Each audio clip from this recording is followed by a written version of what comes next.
این سوال از آقای کاظمی دارم.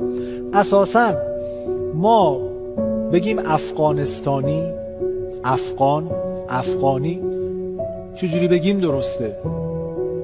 موضوع پیچیده و حتی در حد یک مقاله است. منتها من خیلی اجمالی عرض بکنم خدمت شما که اسم کشور چون افغانستان است، اهالی او طبیعتاً باید افغانستانی نامیده بشن. همچنان که مثلا ما در مورد پاکستانی ها، پاکستان هست میگیم پاکستانی، بله، نمیگیم مثلا پاکی. بله. افغانی مثل اینه که میگم مثلا بگیم ترکمنی یا تاجیکی یا پاکی مثلا.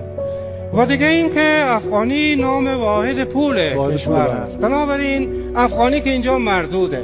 حالا بحث بین افغانستانی و افغان هست. باز اینجا یک مسئله است که افغان در عین حال نام یک قوم هم هست، یعنی نام قوم پشتون، و گاهی این را در ذهن متبادر میکنه که وقتی شخص رو بگیم افغان به معنی این هست که از قوم پشتون، در حالی که افغانستان دارای اقوام مختلفی است. به این دلیل چون باز کلمه افغان شایب آفرین میشه، به نظر میرسه که افغانستانی ارجح باشه از بین اینا. البته این بحث است که اصلا خیلی ها عقیده دارن که نام کشور بر اساس نام قوم گذاشته شده، خود این ایجاد کرده این مشکل را.